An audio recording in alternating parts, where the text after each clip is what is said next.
obviously who will not be able to attend. So I'm going to start basically by taking you through the website as a first, and then we'll open the floor to questions.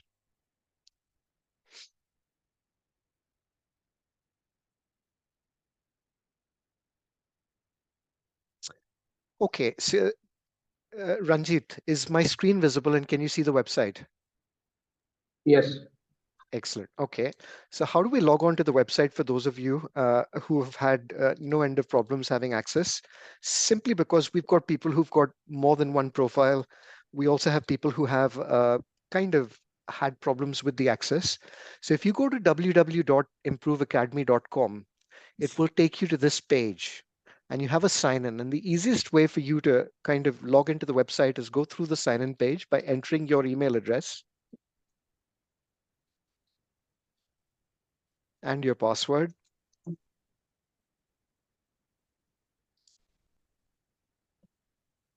And really, what you'll find in the upper right-hand corner is basically your name and my account.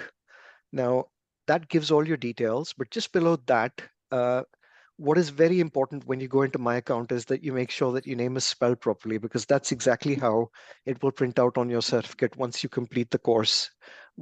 Now, when you go to my courses, you will have skills-based learning for those of you who are actually enrolled on the course. And that will allow you access to the point of care ultrasound and neonatal care website. This web portal basically has course material and has an MCQ at the end of it. And once you're kind of enrolled in it, you can go through the course material in chapters. Each chapter basically opens up so that you can read it. And once you've completed each chapter, then really from our perspective, what you're able to do is then scroll down to the end of it, press next, and you'll go to the next chapter. Now, for all the content that we have on the website at this particular point, we have a reference material with references in parenthesis so that you can actually click on the reference and it will actually take you to the relevant reference that's there. Now, where a reference is open source or allowed for use under Mendeley rules, we have included that in a article library with the relevant chapters arranged by chapter so that you can actually access those articles. Naturally, there's some articles which are behind a paywall, and I'm not able to share those articles with you.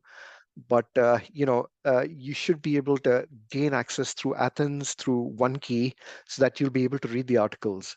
But the intention is for those of you who are technically non-visual learners who like reading, all the content is organized in a way that's easy to read, quite easy to kind of digest. So not so much that it'll overwhelm you, but just enough to be able to give you a gist of exactly what the chapter wants to achieve. But more importantly, from our perspective, for those of you who are visual learners, we have videos embedded. And for all the sessions that we hold, all of the videos are available to you for use. They will be available to you depending on the length of the videos, usually within 24 hours. The occasional video might be 90 minutes and may take more editing and take about 48 hours. But the idea is you can click on the link and it will take you directly to the embedded video so that you can actually watch it. Now, this summarizes every chapter, and every chapter has a summarized version of a video so that you can actually watch that video in approximately 10 to 15 minutes and pretty much get the gist as a visual learner of what the chapter wants to convey to you in terms of aims and objectives. At the end of it, there are resources. So for each chapter, the kind of topic that's covered with speaker permissions for our guest speakers where it's available. The presentation is shared with you as a PDF and you can click on it and basically it will download onto your website. So your file will then basically come around in the background as is appearing here. You can download it. Certainly for my presentations, you can do whatever you want with it. You can plagiarize it. You can use it for teaching. I have absolutely no problems with that. The ethos of this course is basically that you learn and you learn in whatever way you feel is appropriate. Now, there are other resources, again, where I have links on where they're open source. You can directly click on the link and it'll take you to that particular section. But for those of you who would want mentorship and peer review as part of the course, there's a logbook. I will be sending you the updated version of the logbook so that you can use it.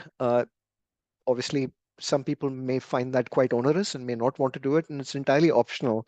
But I'd say for those of you who are having peer review, in the next session, I will teach you how to use a logbook, how to embed your videos, anonymize them so that you can keep them for the future. And I'd certainly say that where I practiced in the Middle East, it's very, very important from my perspective because we have to go through what I'd say uh, is a concept of privileging, which I will cover today. Now, really, the way I would use the website is most of the topics that we cover, and today we'll be covering chapters 1 and 3, kind of are covered in a didactic teaching session. As we complete the first 3 sessions, subsequent sessions will basically have an element of peer review prior to having the talk. And the intention from our perspective is for those of you who can and are allowed and want to share images and have peer review and critique, we can then critique your images, uh, giving you constructive feedback where appropriate, but with a view to trying to optimize your skills. Now, this is something that I can't do in a face-to-face course where I teach over 2 days. Naturally, from our perspective, as you go through the course, you will cover the chapters. And the intention from our perspective is that by the end of the course, you've covered the chapters, you will come to what is examination and testing. Now, for those of you who are, I would say, very enthusiastic and who are able to read this, we have a mock examination testing station which has 50 questions. When you feel ready, you can attempt that, and that'll give you a score which will allow you to pass this module. But actually, the way to pass this module will be for you to attempt the final MCQ, which is held at the end of 3 months. And there is an 8-week window for you to be able to complete that MCQ in your own time. If you need more time, that can be organized. Now, I'm going to give everybody an opportunity now to ask any questions. Feel free to put your hands up and I will answer any questions related to the website at this particular point.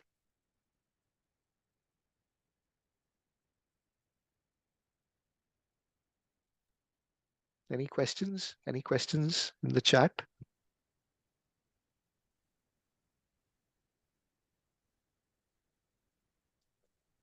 Okay. For those of you who might still be struggling with their ability to kind of log on, what I would say is PM me privately and I will sort it out hopefully tonight. I think we've sorted out the majority of people, but we've had some issues with people having duplicate accounts. And my only other thought is if you're still struggling to log in with the generic password, you can reset your password by going to forgotten password. But if you're still having problems, then what I would say is you really need to back to your browser, delete all your history, delete the cookies, and then access the website again. My experience is that should sort things out. If you're still having a problem, come back to me and I will help you. Now, a question from Nabil. So is there a time limit to access the tutorials? No, there's no time limit. This module is there for you for life.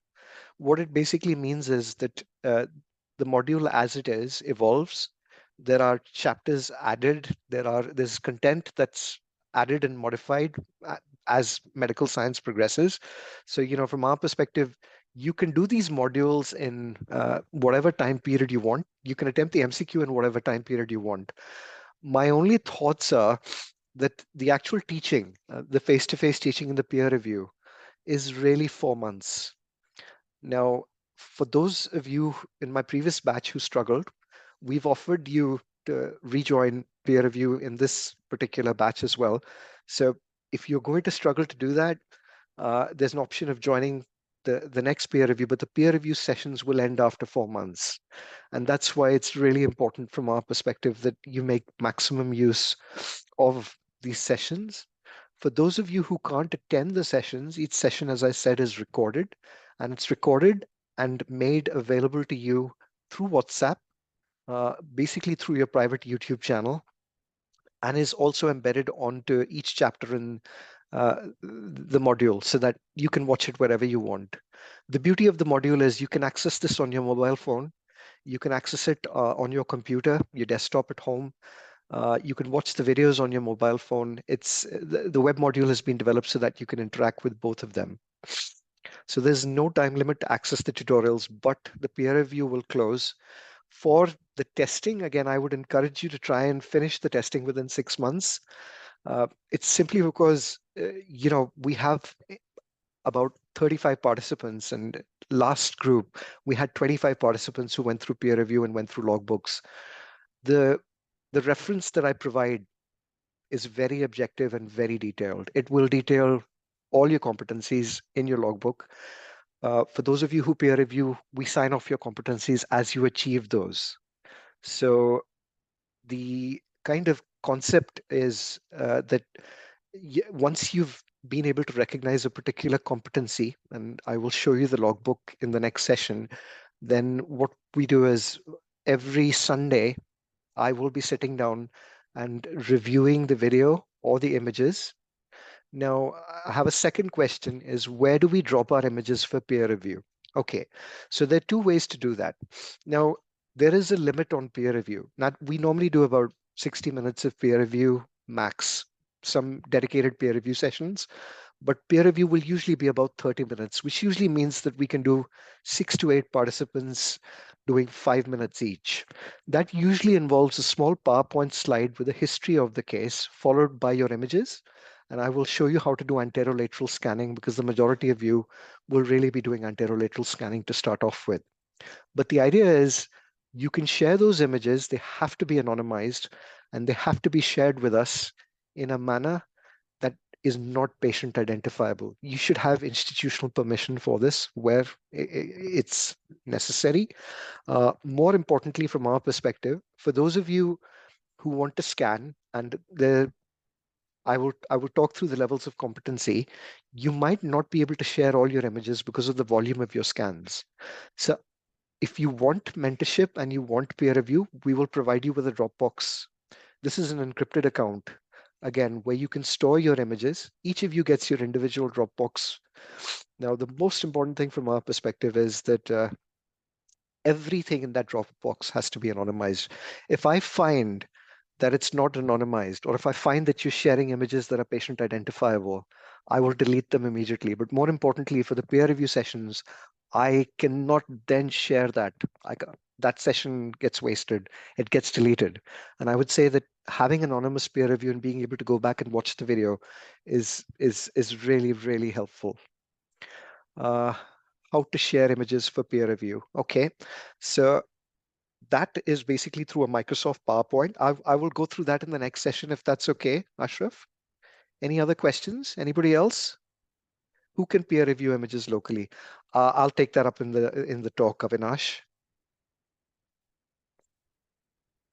Okay, so I have Surjit. Surjit, do you want to unmute yourself? You have a question to ask.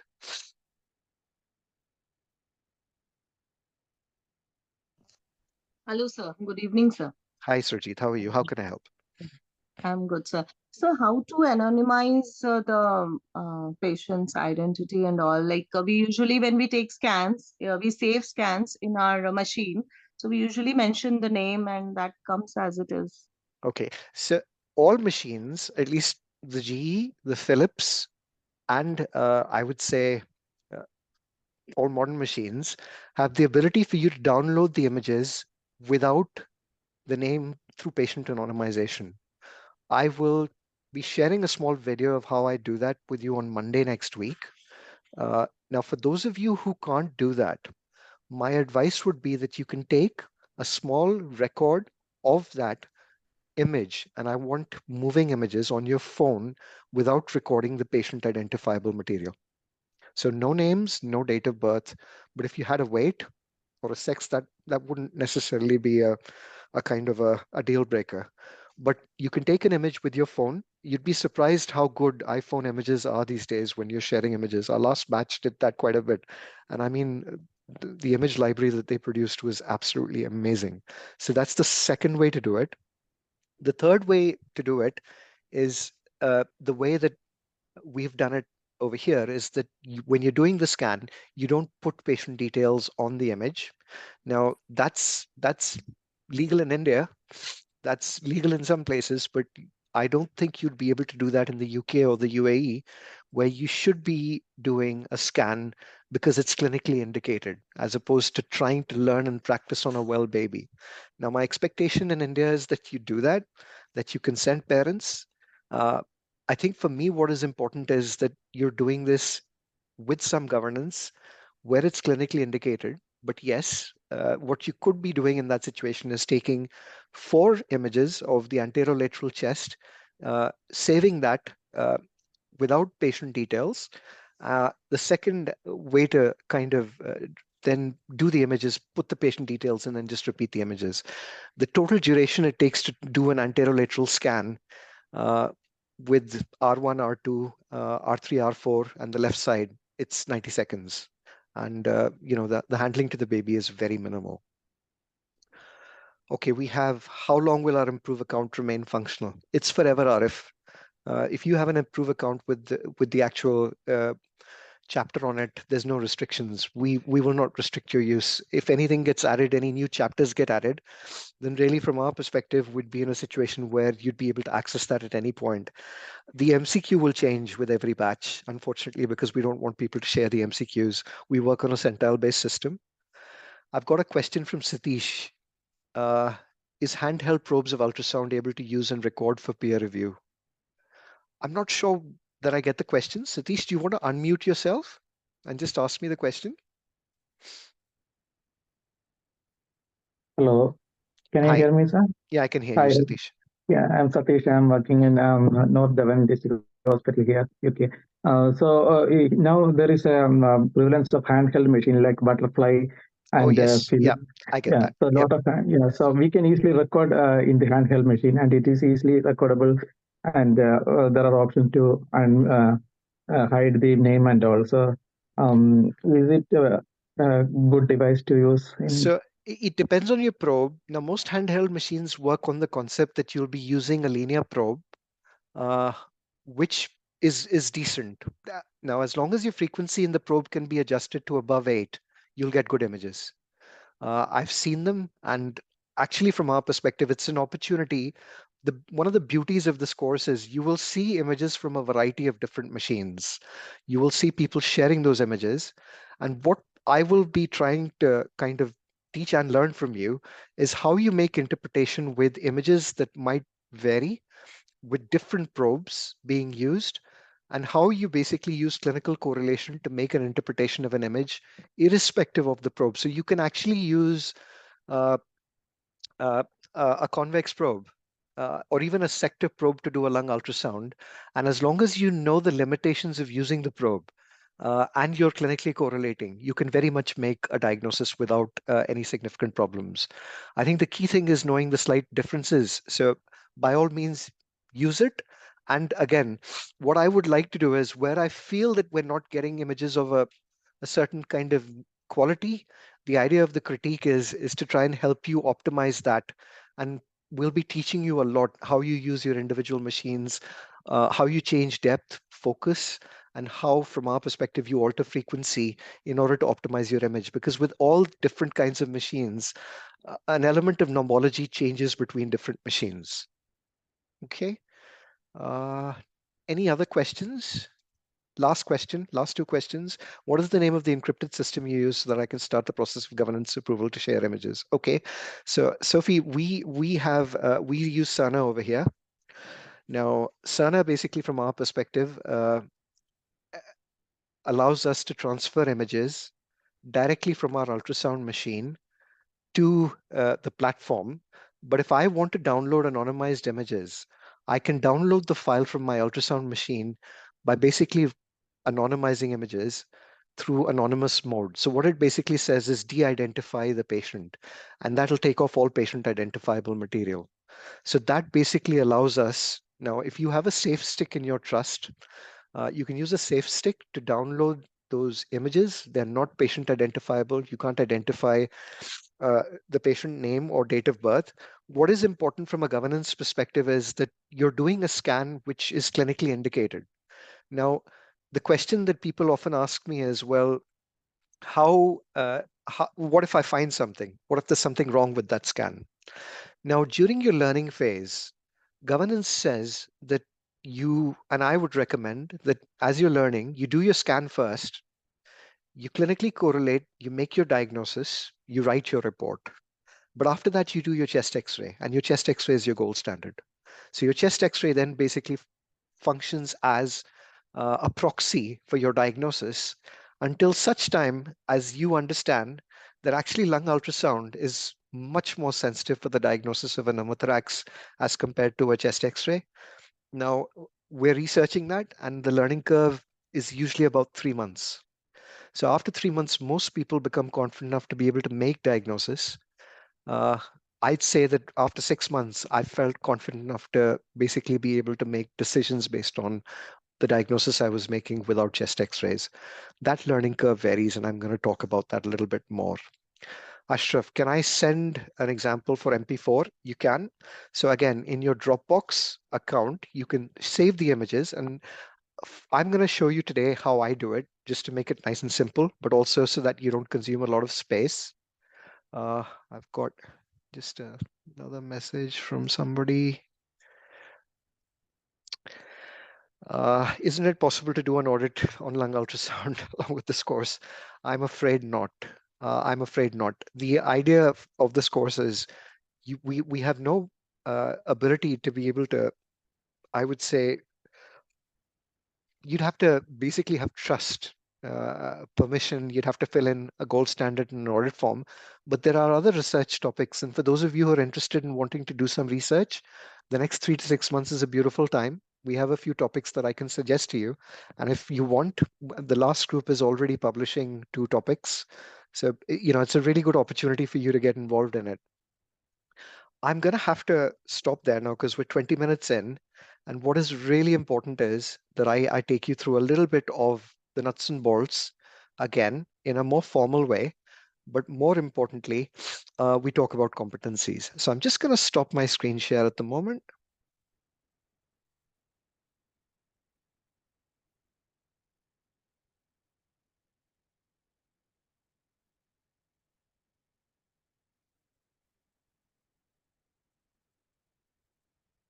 Some of this will be a little bit of repetition of what I've already said, but it's just a little bit more formal.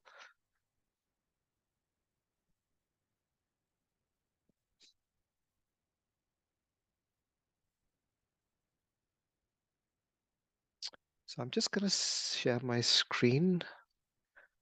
Okay. Ranjit, am I audible, visible, and is my screen visible?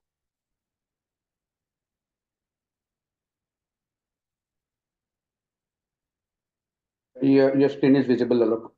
Excellent. That's great. Nadia's just saying hi to everybody.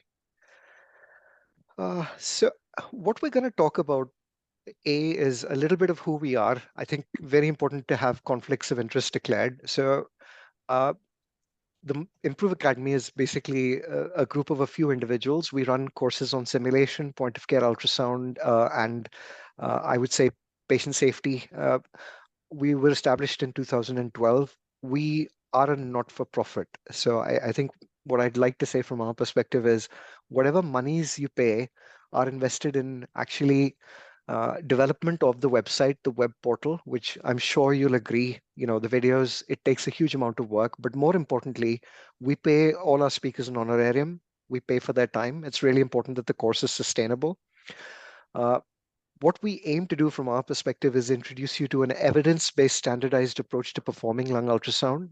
So for those of you in your units who are looking to implement lung ultrasound, I'll be sharing a formal guidance which covers, I would say, the implementation of lung ultrasound, how you can introduce it to your unit safely.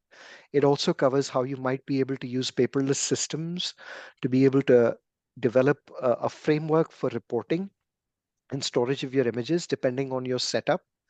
But more importantly, I think by the end of this course, we're hoping that you'll be able to differentiate the normal from the abnormal lung. And in particular, I would say that as a bare minimum, identify, I'd say, 6 lung pathologies. Uh, the important thing from our perspective is I'm not in any way going to be able to make you an expert in lung ultrasound. I'm not an expert in lung ultrasound. I would also like to say to you that, if it's your expectation by the end of this, that you will be able to achieve credentialing over just a 3-month period in your respective institutes, then I would say that that's optimistic. So I will take you through what credentialing means and what you have to do to achieve that. But really, all the processes that we've implemented are strictly evidence-based and are based on recommendations from the Ispanic Working Group and the Royal College of Radiology, the UK. Now, I think what is very important from our perspective, and this is my key take-home message to you before I start, is that clinico-radiological correlation is the key when you're doing lung ultrasound. If you are not looking at your baby and thinking clinically of a differential diagnosis prior to performing the lung ultrasound, just like I would say is important for a chest X-ray, there is a very real risk that in situations like that, you might make a mistake and you might misinterpret things. And a simple example is a baby could have acute respiratory distress at birth and could have acute respiratory distress at 7 days of life. Now, the differential in both cases might be a pneumothorax, but I think if you're trying to think about a diagnosis of meconium aspiration in a 10-day-old baby who's deteriorating on the neonatal unit, that just doesn't add up. So again, clinical correlation is the key. I think from my perspective, what is very important is that when you're doing lung ultrasound, you have a good idea that what we're really looking at is artifact. And this is really, really important. And that I'm just going to use my cursor, my laser pointer, is that there is soft tissue, there is a pleural line, but really what you're then looking at deeper to that is really lung artifact. And we're using that lung artifact to basically pattern recognize, clinically correlate based on the history to then help us in making a diagnosis of whether the lung is normal or abnormal. There is a strict protocol which basically says that all lung pathology originates from the pleura. And again, what I would say is that the father of lung ultrasound, Daniel Lichtenstein, has written very in depth about this, and I would say that it's really important that you stick to those basic principles. On the left, what you can see is what really is it's a lung ultrasound in an adolescent, in a 14-year-old boy. And when you look at that, you can see superficial tissue, you can see pleural line, and then you can see what are A lines. But in essence, this is a normal lung ultrasound of well aerated lung. Clearly, this is an adolescent who's breathing at a rate of 20, which is why the pleural sliding is not so prominent here. With the eye of faith, you do have pleural sliding. You can see a small comet tail that's moving to and fro.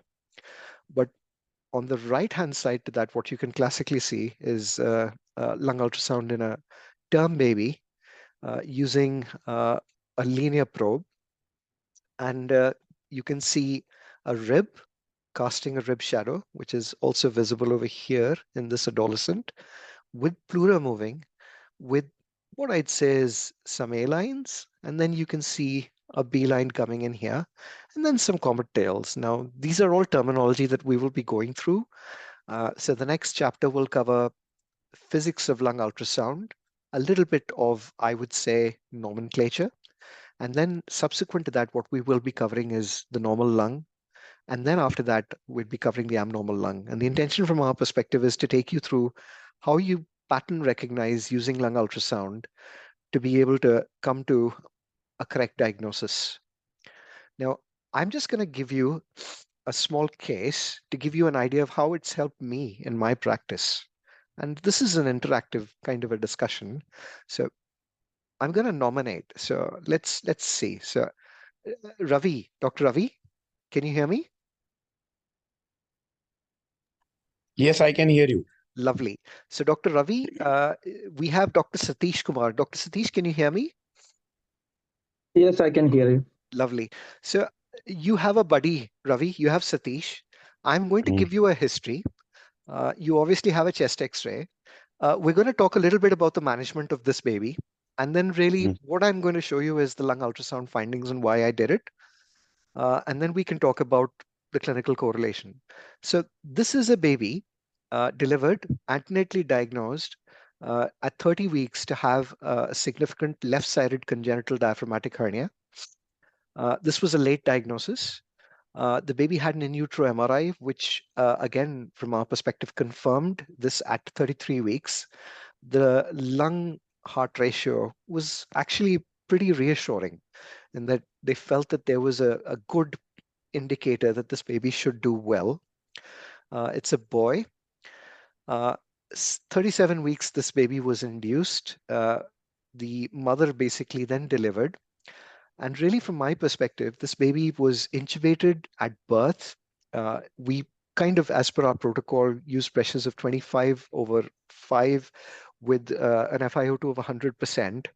And we couldn't saturate this baby. So at 10 minutes, our saturations were 60 to 65%. We were in a situation where we stabilized. We usually place our IV line at birth, pretty much while we're intubating the baby, and we sedate and paralyze the baby. So we sedated this baby with some fentanyl, and we paralyzed the baby with vecuronium.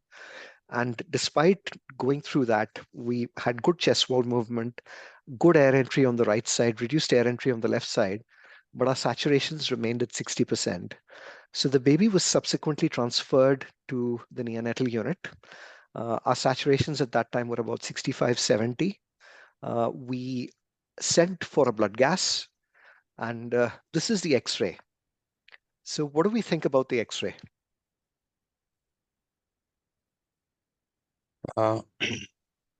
Even right side, I am not that much happy because there are some air, whether it is in a mediastinal air or probably a starting of pneumothorax on the right side of the lung as well. Yep. So that Yep, possibly. Satish, what do you think? Yeah, so the X-ray is showing intubated ET tube position seems to be a little low, I think, in the carina. And mediastinum is slightly shifted to right side. I can see some bowel shadows in the left side, and there is some air trapping. I think there is some pneumothorax in the right side. Okay. So I like how everybody is using the word think. So we were using the word think. Well, aren't we sure? Are we certain? We're not certain? Are you certain? Not certain. Ravi, what Because about the you? mediastinum. I would go more towards pneumomediastinum rather than pneumothorax. So Okay. but yeah, means on lower side, I could see that there is some starting of pneumothorax, but So pneumomediastinum is you have also lung there. markings there. So, and they go right to the bottom. I mean, is this just a baby who's a little bit air trapped? Maybe a little bit hyperinflated? The pleura is going all the way to the left. I mean, certainly certain things that we did. We pulled the tube back. Yeah. We decompressed the nasogastric tube. And, our SATs, our preductal SATs was 70. Our postductal SATs, when we put them on, were about 50. So again, we had a significant difference, a possible PPHN. I can roll the nitric out. Now, the challenge from my perspective is this baby with the right-sided kind of maybe a pneumothorax. If I give him nitric, and that's a pneumothorax, I'm going to make this a lot worse. The risk is this baby will deteriorate. But also, if this is a pneumothorax, he's intubated, ventilated. If I've popped the normal lung, the risk is this might go on to tension while I'm trying to roll nitric out, trying to get the nurses to run it through. So I can transluminate in a baby like this, and I'm going to be honest with you to say that we transluminated and we didn't feel very suggestive that there's a very big air leak over there. This baby was a little bit edematous, and the kind of translumination needed basically was not very helpful in this particular situation. So I decided to do a lung ultrasound.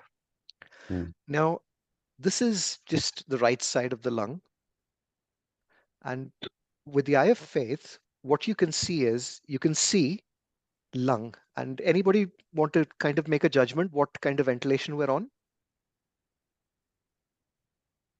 High frequency? Yeah, I switched to high frequency. But what is very classical from my perspective is this baby on high frequency has absolutely no pleural sliding.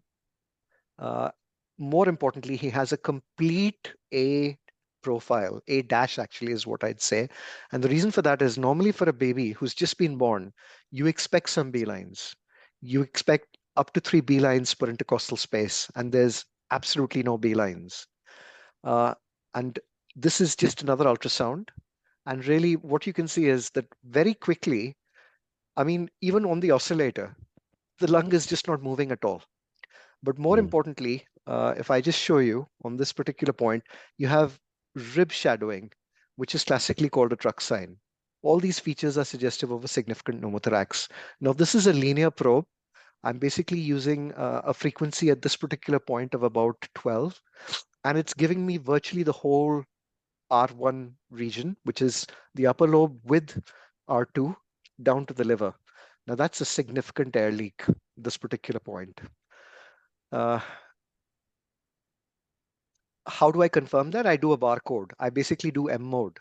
But on the left side, I'm just giving you a little bit of a feel of what the left side looks like. And this is important. You have to do a comprehensive scan. But when you look at the left side, basically what you can see at this particular point is lung that's collapsed. If I show you with my cursor, this is lung that you can see over here with basically static air bronchograms. I'll explain everything. That's thymus. And really, as you go lower down, left medial, you see these large areas over here, which basically reflect bowel. So not only do I confirm my diagnosis of a left-sided congenital diaphragmatic hernia, the lung ultrasound definitively tells me this baby has a pneumothorax. So really, from our perspective, this baby had a drain put in, a pigtail catheter, and made a good recovery. We didn't even have to use nitric. The baby was much better. So I'm just giving you a feel of how the lung ultrasound in this particular situation was definitive in helping me make a diagnosis. Now, I could have waited for this baby to get worse. I can put him on an X-ray plate, which will take me at least another 30 minutes because our radiographers are not on site. Can you imagine the amount of handling I'm going to do to a diaphragmatic hernia who has a pneumothorax and pulmonary hypertension? I'm going to have to lift him, put the plate underneath him. There's a huge amount of handling that's going to happen over here. So this can all be avoided, and you can avoid radiation exposure, and you can do this within 60 seconds. So you can make a very rapid diagnosis that's definitive, the sensitivity and specificity of which is much higher than the actual chest X-ray. Now, what are our aims and objectives over the next 3 months? So, well, what we're going to do is we're going to have some didactic theoretical sessions, which are going to introduce you to physiology and physics of lung ultrasound. We're going to then teach you how to differentiate normal and abnormal lung. And this is quite a crucial concept. And the reason I emphasize this is for a baby who has just been born, you will not get the appearance of the adult lung as you see over here. So this is normal lung that you see over here. And this is the appearance that you see in a 13-year-old. But really, in a baby who's transitioning, you will get some element of fluid because fluid takes time to go away. And that can vary. And that can give you very abnormal presentations. You might have a baby who has no respiratory distress. Clinical correlation would say that actually this lung ultrasound would be normal for that baby based on clinical correlation. And that's why it's so important from our perspective for us to not just be able to differentiate what is normal and abnormal, but also be able to differentiate what and when a lung ultrasound might look abnormal, but actually needs to be interpreted as normal based on the gestation, age, and clinical kind of course that the baby takes. And a classical example is TTN, where you can get heavy B profiles, very wet lungs, which look very abnormal, in a baby who 2 hours later is pristine, and you do the lung ultrasound and you actually see that there is significant aeration. So you can have good aeration of the lung within 10 minutes.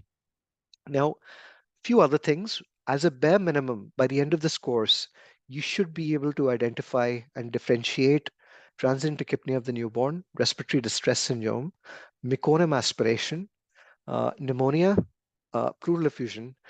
And I would say that really the biggest difficulty that people have is in trying to differentiate atelectasis and consolidation and trying to make a diagnosis of a mnemonic consolidation. I think that is the most difficult thing to kind of diagnose.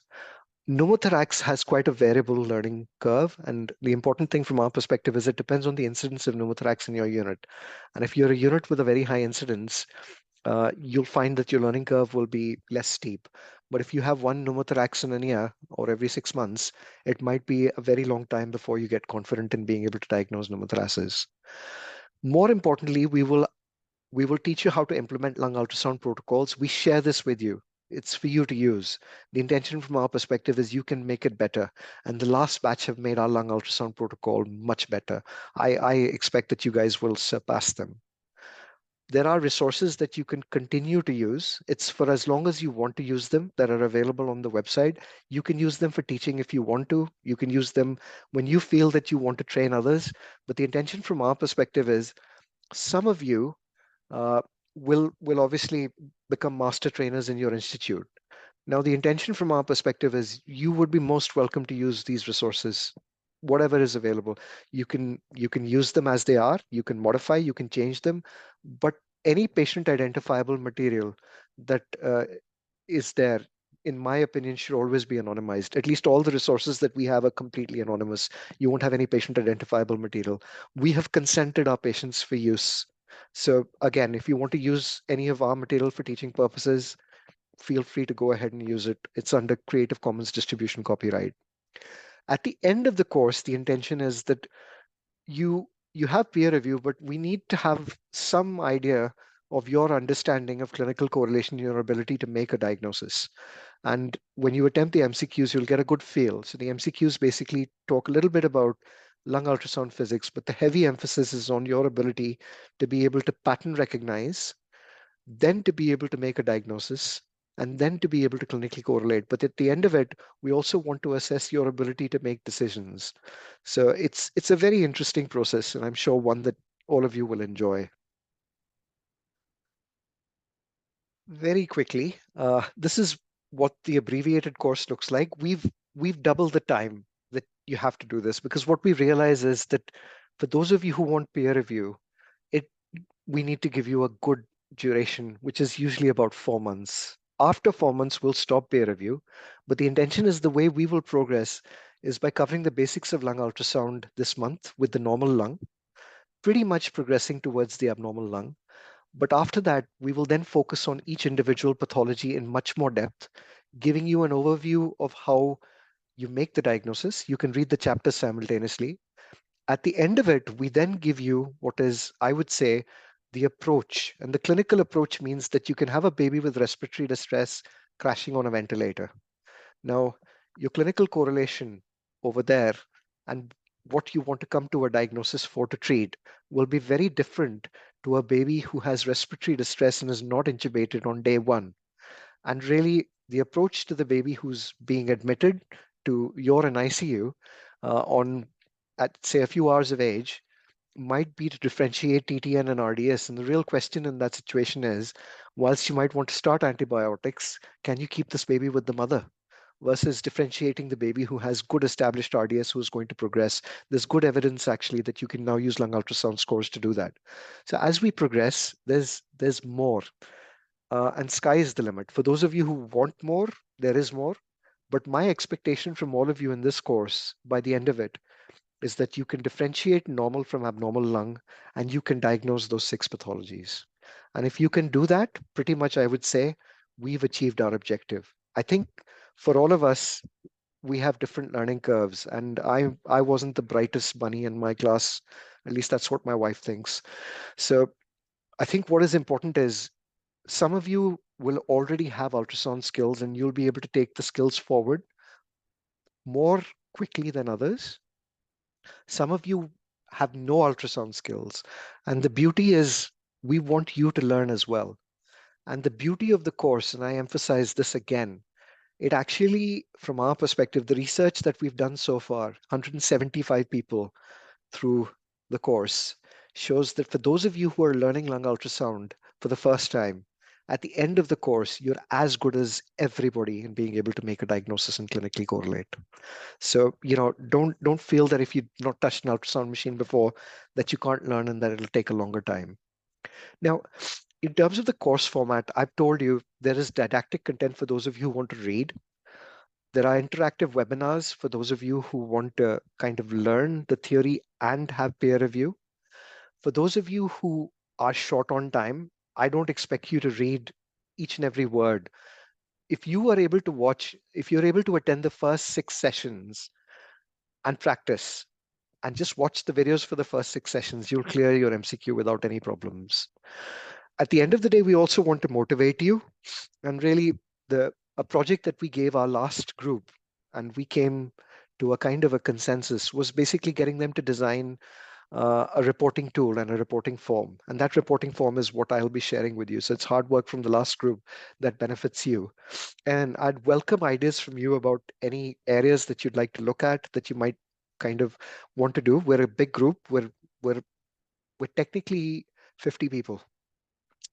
The other thing is obviously we'll be sharing experience from a large number of centers. I mean, I would say that if you're working in India, you will see a lot more pneumonia than anywhere else in the world. I will show you a lot of pneumonia where I work at the moment. On the other hand, if you're working in the UK uh, and in Canada and Australia, 22, 23-weeker lungs, are pretty much the same as 28-weeker lungs. But naturally, the clinical course and how they progress is very different. So having that variety means that you'll see a lot of variety as part of this course during the peer review sessions.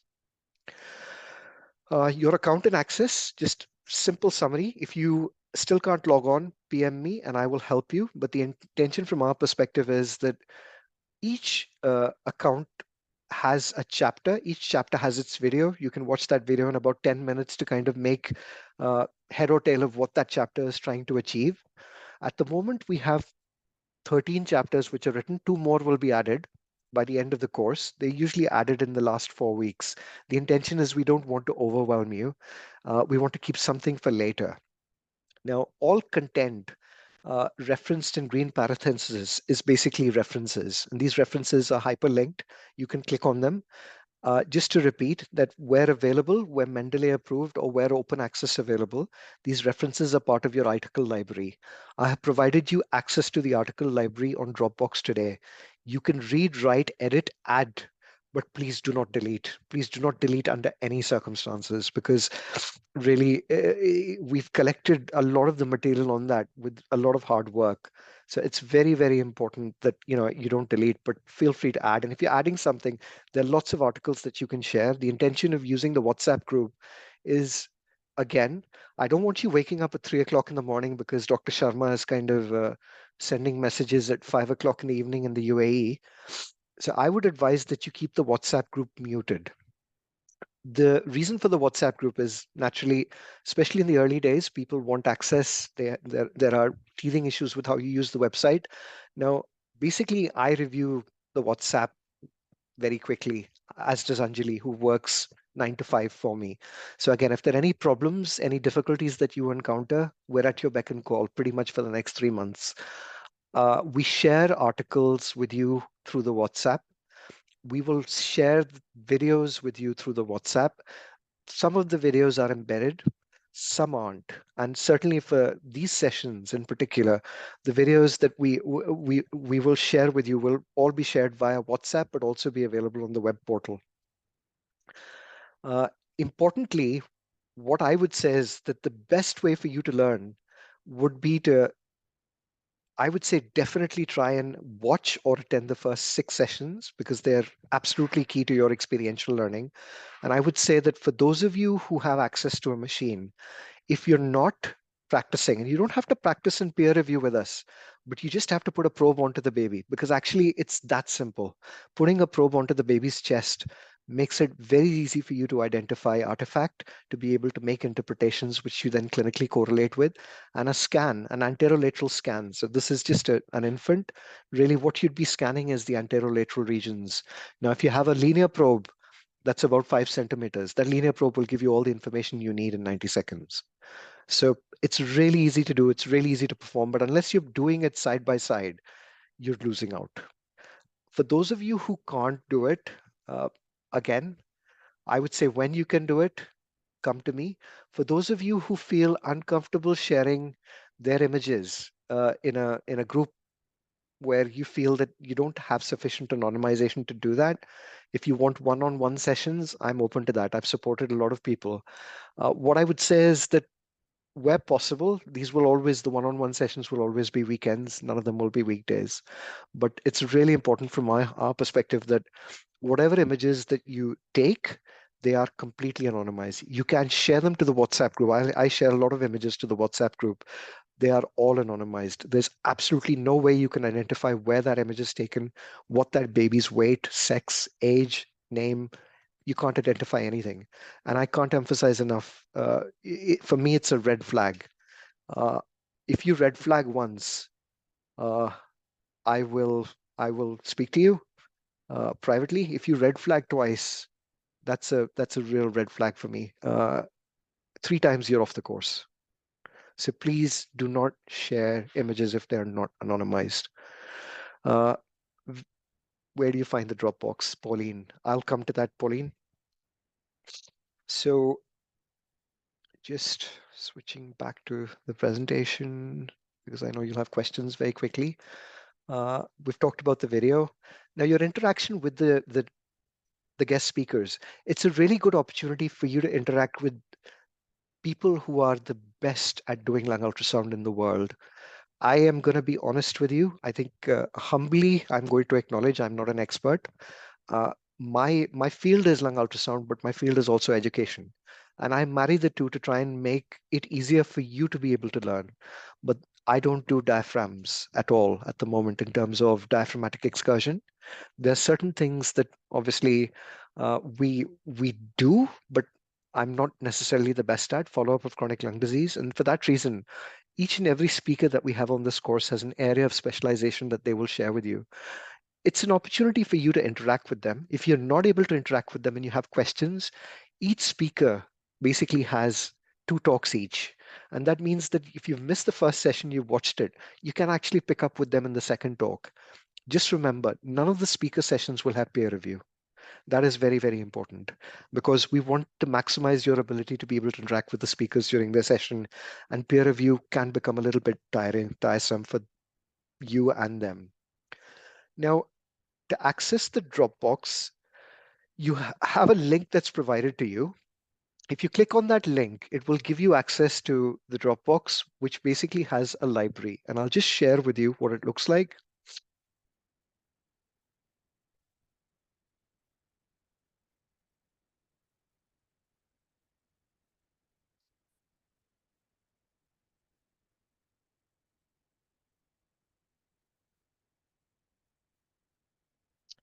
It is just a little bit slow at the moment. I apologize about that.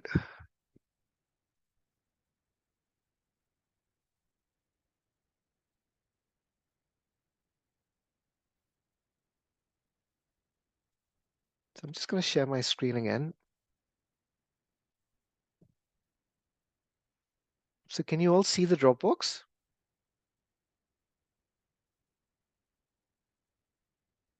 Can somebody say yes? Yes, Alok, we can see. Yes, we'll see. Yes, we Okay. can see. Excellent. Yes. So basically, the Dropbox account has an article library and it's organized into folders.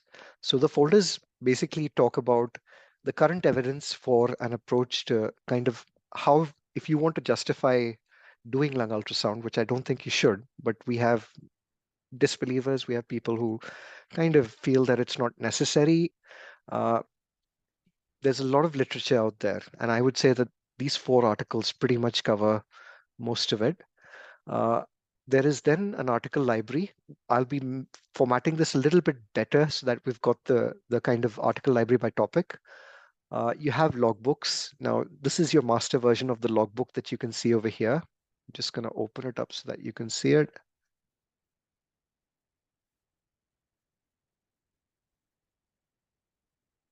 Can you all see the logbook?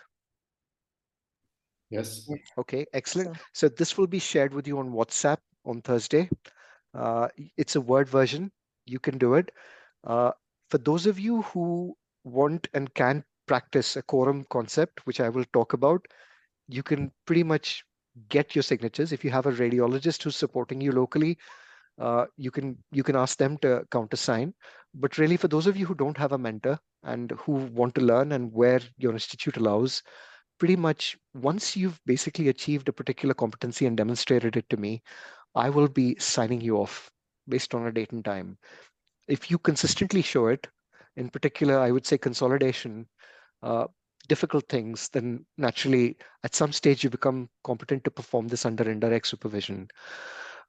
I would say that there are some things that you will not be competent to perform independently for some time. And it's really important that, in those situations, your Dropbox account and having a folder allows you to keep multiple images. And the way our last batch did that was they had a folder with pneumothorax. And if you saw the PowerPoint that I showed you, one slide of history with the images on the second slide. That's literally it. You label it. It gives me the opportunity to review the images, critique them, and really kind of tick off what I think you've achieved based on those scans. It's not as good as peer review, uh, but really what I'm looking to use in this particular kind of assessment is what I'd call is an ACTS tool, which is a tool that basically talks about your image acquisition, image quality, and really whether you're really making the diagnosis appropriately. Uh, our showstopper from the last course, Anna, has allowed us to give you a sample copy of the logbook. So that'll be stored in the Dropbox on Thursday for you to have a look at. You can see how she's stored and made her logbook. Personally, I don't expect any of you to be able to do that. If you can do 5 scans over the next 2 months and show me 5 scans so that you can differentiate the normal from the abnormal, that is really what we want to achieve. If you can then do a scan that identifies RDS TDN, that's good enough. Meconium is not so common these days in the UK. It's quite difficult to get. A pneumothorax might be even more difficult to get. But the intention from my perspective is your Dropbox account allows you to interact with me over an extended period. So there are people right now for the last batch where I've done peer review sessions as late as 15th of December so that we can sign off your competencies. Now that depends on your enthusiasm. So I don't, and I will try and help you as much as I can. But there are also people from the last batch who decided to sign up and didn't attend a single session, didn't do the MCQ, and kind of, the expectation from their perspective then was that they want the heaven and earth. Now, your interaction, your interactivity will govern how much I invest in you. And I am invested in all of you. For me, from this course, what is really important is that you are able to learn the skill. For those of you who've come here to tick box and get a certificate, you'll all get the certificate at the end. Anybody can pass the MCQ. But if you get out of this course without getting the skill, you've really, really missed the boat because it's a really good opportunity for you to get skills and talk to some of the best people in the world with regards to performing lung ultrasound. So I'm going to stop there and I'm going to give you the opportunity now, 5 minutes of asking any further questions, and then we have competencies to go through over 15 minutes and we'll be finished. So any questions, you can either enter the chat box or you can put your hand up and any questions? No questions? I survive on questions. Okay, while you're having a think, let's just bring up how you make progress. So just gonna stop share.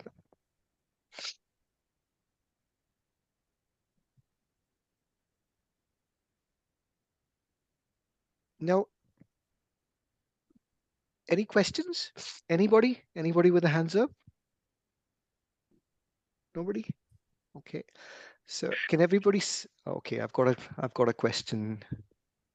Are any of previous trainees be mentors and can peer review? Avinash, yes, they can. I have no problems with it. Anybody who has achieved an L3, L4 competency, which I'll show you, I'm very happy for them to peer review. And if you want to do that locally and as a group, and I'm going to talk about it now, there's a concept that I call quorum. The quorum concept can be used for you to peer review each other's scans as you learn. I think what is important is that you are honest and true to yourself.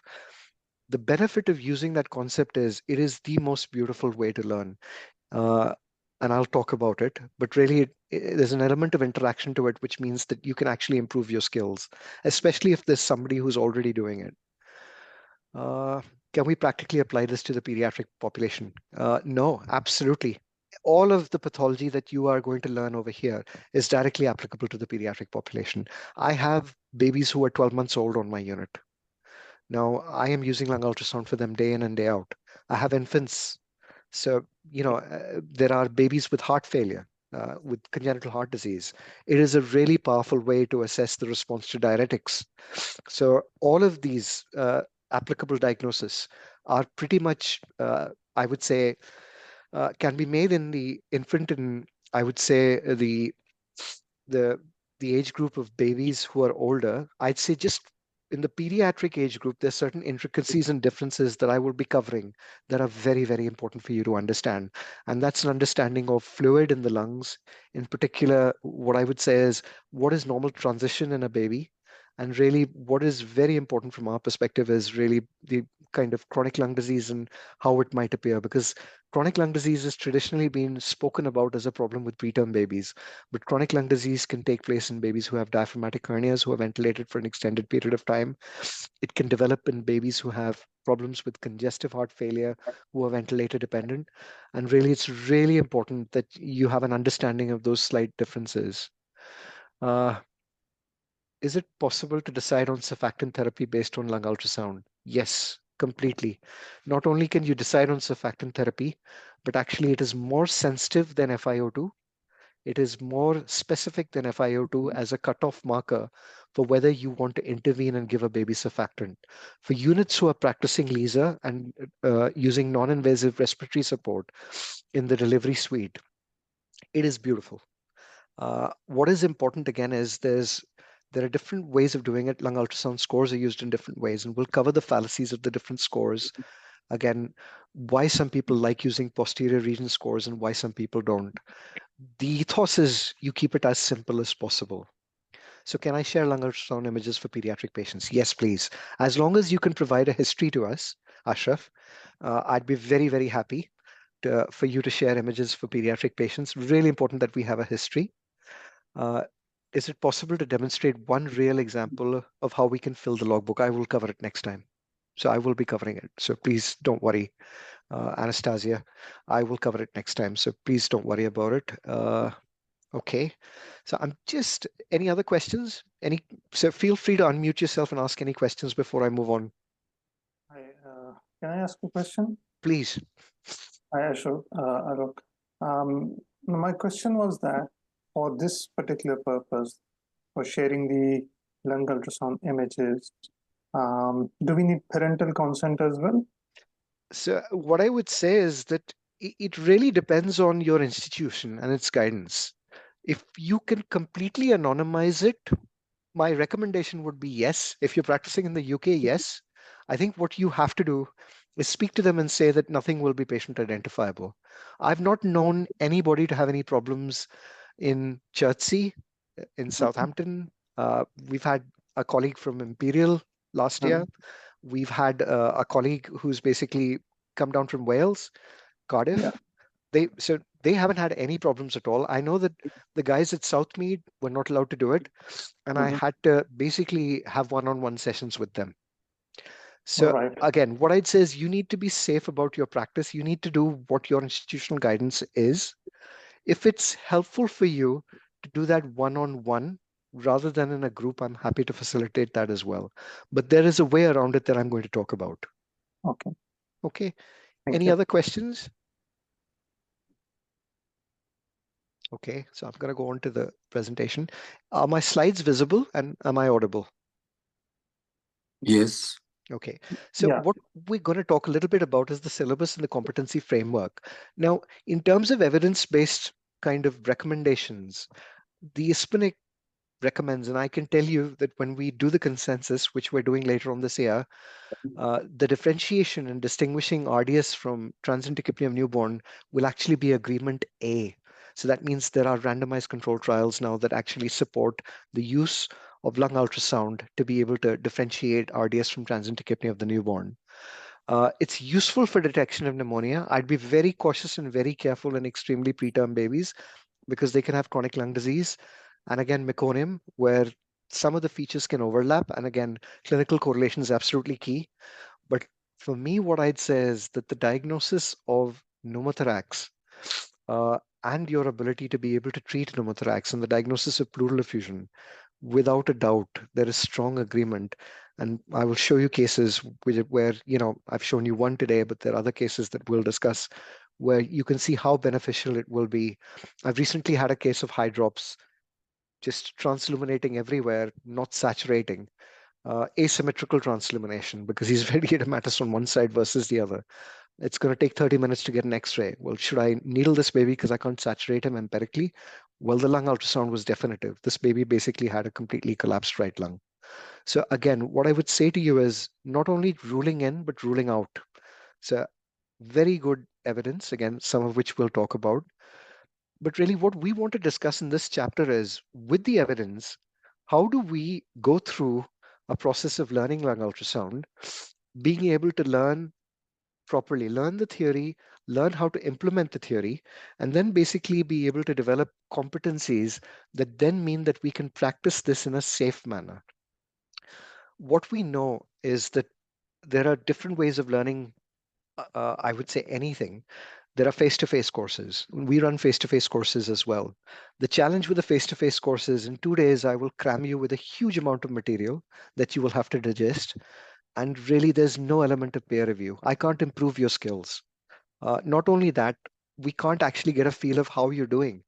Now, there are people who attend face-to-face courses who then go back and start doing lung ultrasound in their units. Now, I'm not saying that's wrong, but actually, really from our perspective, is it fair for somebody to do 2 days of lung ultrasound, not have any hands-on experience, or learn in a simulated environment on mannequins that really aren't as well developed to be able to give you what real pathology looks like, and then to start scanning from day 2? So there's a lot of debate around it. The argument against online courses is, well, how do I know from my perspective that you're actually doing those ultrasounds yourself? Well, I rely on your honesty. I rely on the fact that you want to learn, that you're here for the right reasons. More importantly, what I would say is that the argument against online learning is, well, how do I know you can even hold a probe, holding it properly? Well, that's the art of it. In the peer review, depending on how your images come across, we will show you videos of how it's done, but really you will become good at obtaining those images. And at least the evidence that I've seen for the 35 participants that I've screened, who are currently doing a survey for me, is their learning curve is really good, and it takes maximum 6 months. Now, how do we want you to learn? I'm going to skip this slide really, because so it's your choice. You can read the topic, you can practice, you can watch a video on each lecture and you can practice. But really the experiential learning comes by you practicing in real time in your environment using your machine, because really all machines are capable of making a diagnosis. We can all image optimize, but really what is important is even the worst machines can be used to actually help you make a diagnosis. And the important thing is learning to kind of interpret within those limitations. What is very important from our perspective is that you have some form of peer review. Now, some of you will not be able to share images because of your institutional guidelines. Some of you will not be able to, kind of attend peer review. What I would say is that, and we have colleagues from Estonia who are coming here as a group. Now, as a group, you'll all be learning together. And when I learned, that's what we did. There was 3 of us. We had no radiologists to help us. They don't know lung ultrasound because they don't do it. I went to Paris. I trained with Nadia. I came back. 2 other colleagues of mine also trained. And we basically created and wrote a guideline for lung ultrasound, how we're going to perform it, what diagnosis kind of criteria are for the different conditions, how we're going to store those images, how we're going to report it.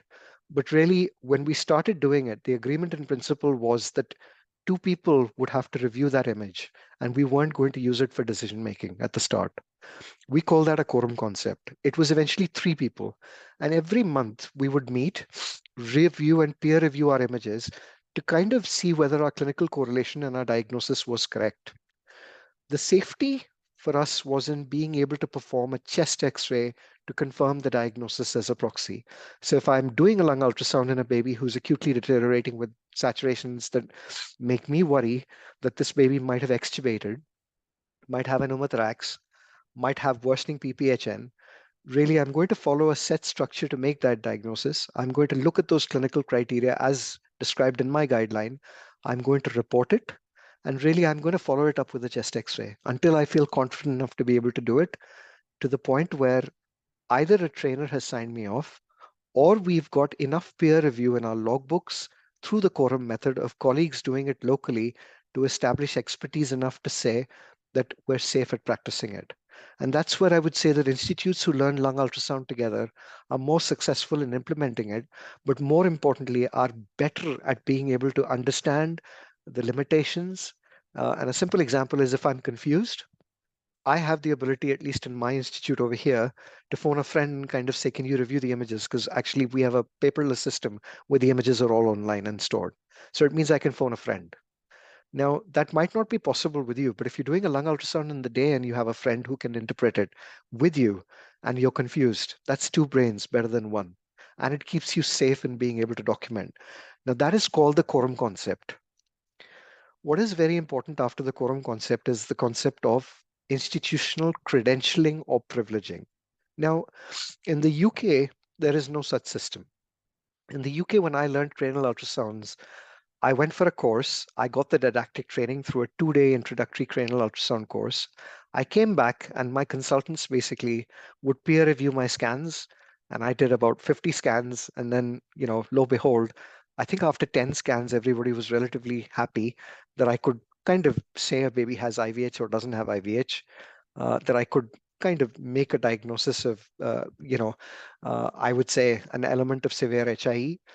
Uh, that I would say is not the system that's followed, at least where I work in the Middle East, where not only do you have to have certification of didactic knowledge, but you also have to have some element of proof, which could be a logbook, which could be a certified trainer who's certifying your competencies to say that you've achieved a certain level or standard of being able to perform lung ultrasound.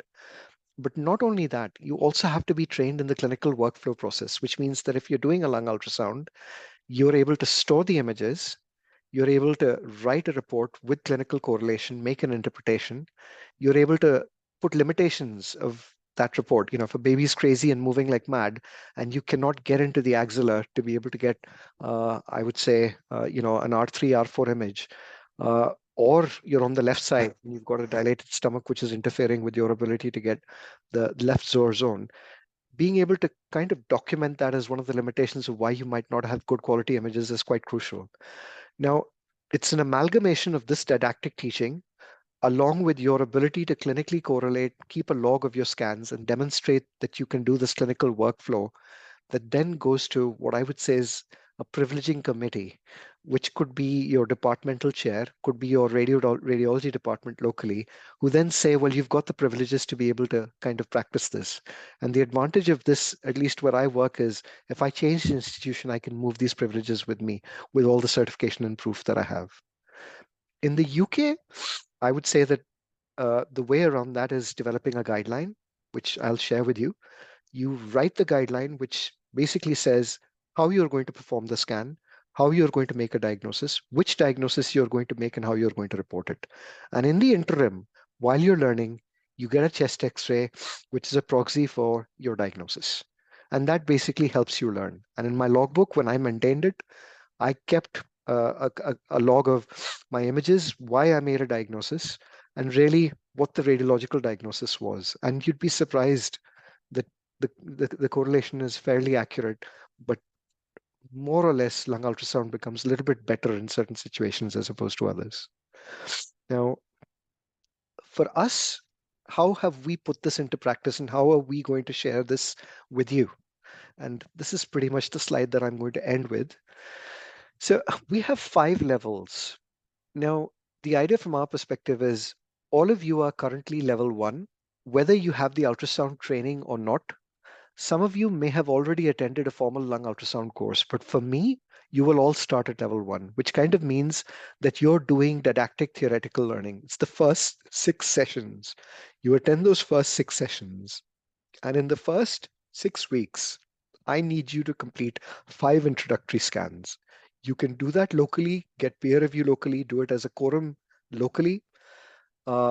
If you're able to share images, you can store them in your Dropbox and I will review those images.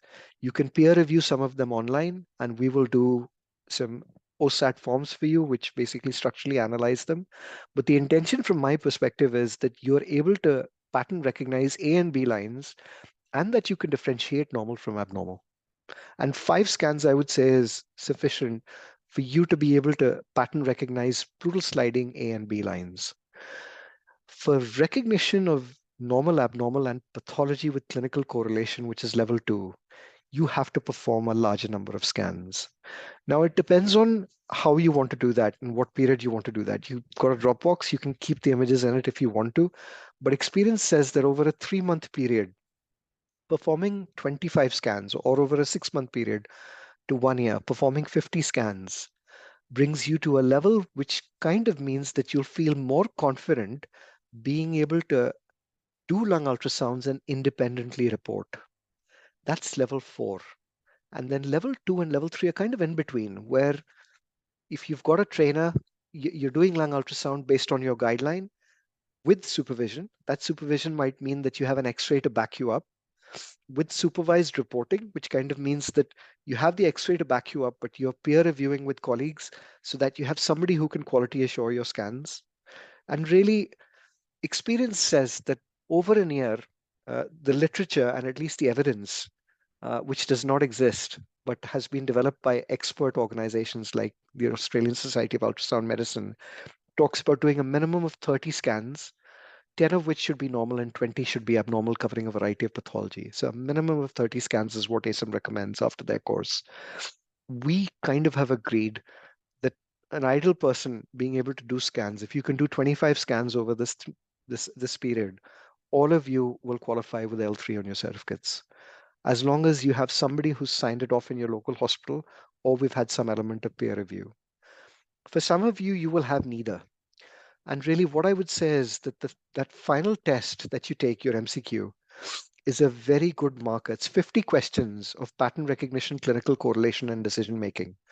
And if you score a centile above 90 in that, I would say that that is a very good marker of your ability to interpret, not necessarily perform ultrasound. Maintenance of your skills. So for me, I would say you need to be performing at least 25 to 50 scans every year and having some element of CPD courses, updates, teaching or training. You could be teaching, or ongoing research and audit, which complements that to keep your knowledge up to date. Most of you will leave this course at level 3, most of you. Only 4 people in the last batch left at level 4 last time. Okay, so how will you learn? So classically, what I've said is level 1 is the theoretical principles. And then we'd expect you to do practical training, scanning to a certain degree. And I'm just giving you an example here to kind of say that how easy is pattern recognition? So that's a rib. I'm just going to show you this very quickly so that you get a feel. That's a rib. That's another rib. This is pleura that's moving up and down. And this is horizontal reverberation artifact, which is A lines. With the eye of faith, you have one B line there. The others are more or less comet tails, the occasional B line over here. Now, if you have a rib with dominant A profile with less than 3 B lines per intercostal space, that essentially is normal neonatal lung. And this is what the X-ray looks like. You have a little bit of fluid in the fissure there, and this is basically a baby who's transitioning. But my expectation from 5 scans is that you can get the batwing sign, which is 2 ribs, the pleura with sliding, and that you can recognize A and B lines and basically talk about what kind of profile this is, which I'll talk about. It's very easy to learn. The learning curve is not difficult. So again, just to give you a little bit of a feel. So that's sliding for you. Pleural sliding means the baby's breathing, and visceral and parietal pleura are moving over each other. If you have air in the pleura, it will separate visceral and parietal pleura. Air is not a good conductor for sound waves. So eventually what you see is an absence of sliding. So can you see sliding here? Anybody? Anybody want to comment? No, sir. No, no sliding. It's very obvious. You've got A profile. Can anybody see any B lines over here? No, sir. No. So B lines are these vertical lines. You can only see horizontal lines. Now, if you put an M mode on this, we got a barcode sign. If you can demonstrate these 3 things and demonstrate a lung point, that's how easy it is to make the diagnosis of pneumothorax. On the other hand, I'm just giving you another example. This is another baby. So when you look at this baby, this pleura is thin, clear, bright. Okay. So you can see nice, thin, clear, bright pleura over here. What do you think about the pleura over here? So it is It thicker, thickened. It's very irregular. thick, Thick Brora. Thick. very irregular. Okay. Now, if you compare these two, which has more A lines, the left or right? Right. I Right. mean, first Yeah. one. Yeah. Okay. The left. So my Left left. one has. Yeah. Left Left. one has. Okay. Can you see an A line over here? No, sir. Maybe it's one or Seems that two. maybe on one or two. Partial. Okay. And basically what you see over here is lots of columns of B lines which are coalesced together. Compact B lines. So this is a B profile. Okay. This is lung that's very, very wet with pleura that's very irregular. It's next preterm baby who's developing chronic lung disease. I know that because I want to know why this baby's FiO2 has gone up. There's an element of consolidation happening over here on the left side. So really, in terms of being able to recognize A and B lines and pleura, sliding and irregularity, it's not difficult. It's quite easy. What you need to do is practice. And I'd say that if you can do 5 scans, you, in my opinion, would be able to do this without any problems. Okay, very quickly. So you might kind of think that what we've invented has no evidence for it. You know, people might come and ask you, well, where has Dr. Sharma come with all of this from? You know, what is the evidence that this is evidence-based? Well, we've adapted these learning levels directly from the Entrustable Professional Activity Scheme set up by the Joint Royal Colleges of Physicians and Training Board UK. And what it basically says is that if you have the theoretical knowledge, you're entrusted to observe only, not provide clinical care. If you have some experiential learning, you can do the procedure with direct supervision. Now, depends on, you might want to watch somebody do it if they have the skill in your institute. Alternatively, if it's 3 of you doing it, you might want to try and do it together. But more importantly, once you achieve level 3 and 4, you're actually doing it and you are making clinical decisions, albeit with a level of supervision that moves towards independently performing it. And this is defined well in the literature. It's evidence-based, and this is the basis of our governance framework. I'm going to end by just giving you a little bit of a feel of what we're going to learn in the syllabus. So this is our syllabus. The key thing from our perspective is there are 2 chapters that will be added in due course. They are lung ultrasound protocols and a section on reporting. The other chapters are already there and are covered. And I would say that I would spend your first 8 weeks just imbibing this. I am going to stop over there. I'm not going to go through individual levels. We can discuss them. But the intention from our perspective is this is what progression looks like. You know, learners will move through this progression. Experience says you will kind of finish this course somewhere level 2, 3. And the intention is that you will carry on doing lung ultrasound with some element of peer review, either protected by your guideline and an X-ray, or by the quorum where you can peer review as a group together, or with support from a colleague who's already trained and competent, who has privileges, or in a system where your radiology department supports you. And I would say that once you perform between 50 and 100 scans over a period of 12 to 24 months, that is really your level 5. And literature, and at least the research that I'm doing, that is due to be published soon, shows that most people feel comfortable with decision making after about 12 months of doing 50 to 100 scans with a variety of pathology. So I'm going to stop over there. Any questions before we sign off? So we can go back to the chat. I'm just going to go back to the chat.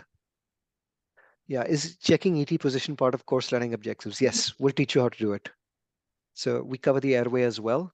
So we'll teach you how to do it. Be very careful about size of the baby and how you do it. One size doesn't fit all, but we will show you how to do it safely. Surjit, go for it. Sir, in the Dropbox, when we save the images, can we save as many cases as we want? Or there is As some many cases limitation? as you want. My Dropbox is 5 TB. You have your Okay. own personal account. It is fully encrypted. It is only shared with you and allows me to review the images and Anjali to access them. Uh, you have to have them patient anonymized. Uh, my advice would be the way to do that is simple. Uh, it's providing a history of the patient. So, what I normally do is one slide for the history of the patient.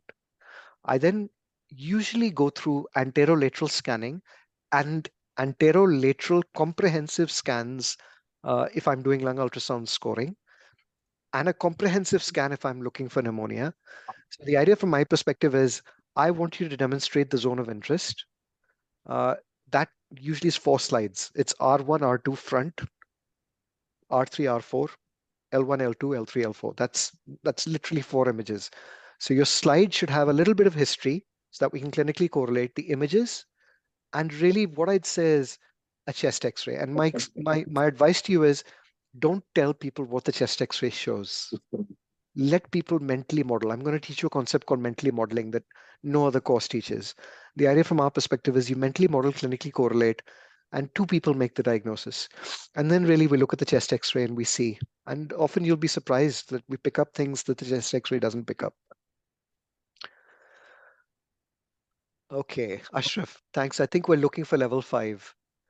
Let's see how things progress, Ashraf. I'm very happy to support you even beyond the duration of the course.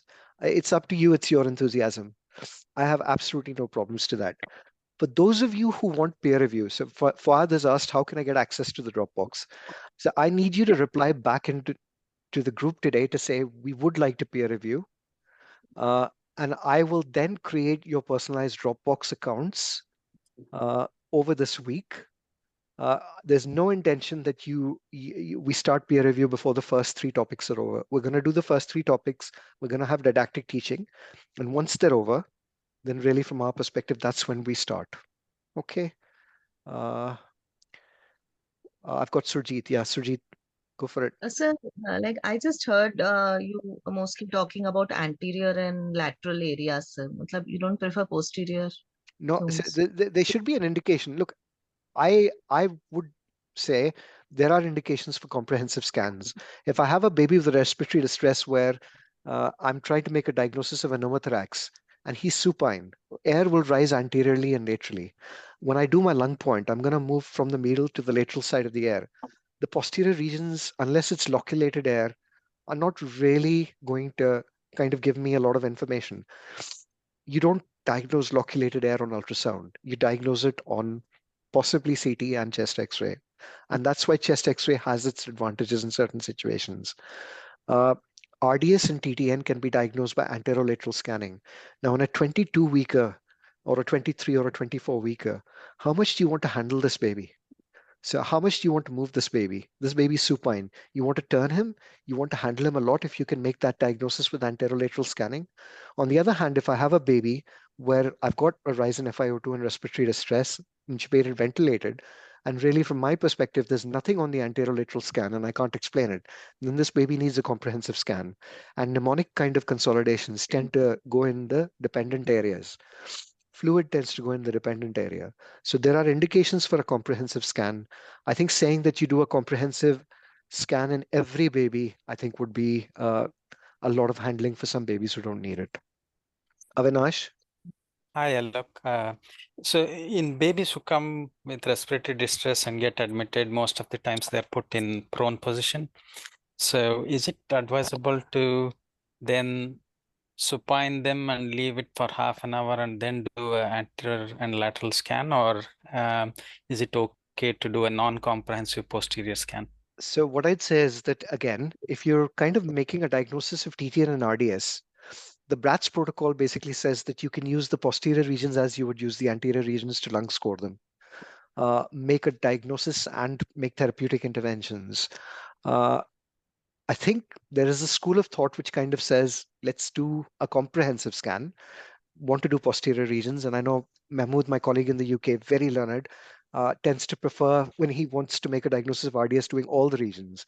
Now, just remember, if you're doing a baby who is supine or prone, and you want to do a comprehensive scan, you need to move them and wait for about 30 to 60 minutes.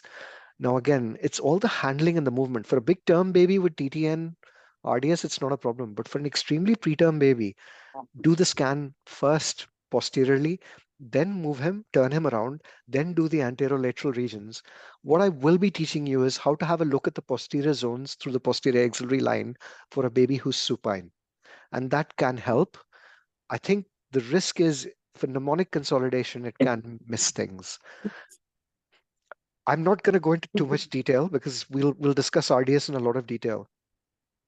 But what I'd say is that for a baby, if you want to do a comprehensive scan, turn him around, you have to wait 30 minutes because fluid tends to gravitate in the dependent areas and will alter your interpretation. Thank you. Anybody else? Any other questions? Okay, I'm going to bring that to an end. Again, expressions of interest for those who want peer review. Any other questions that I've missed that I can't take that you remember? Come on to the WhatsApp group. That's the beauty of having the WhatsApp group. Very happy to have it. Welcome to the course. Thank you for your time today.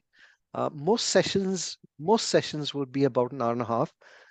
Peer review usually will be 30 minutes followed by a theoretical session that's 60 minutes. It's good. It keeps you interactive, makes you kind of interact with the images. And then again, with the sessions that we do, there's a lot of interactive learning, just like we have today. God bless you all. And I'm really grateful. And I look forward to learning from you and learning with you in this journey. Thank you, everyone. Thank Thank you very you. much. It was Thank really very you. helpful. Thank you so much, Alok. Thank you. Thank you. Bye bye. Thank you.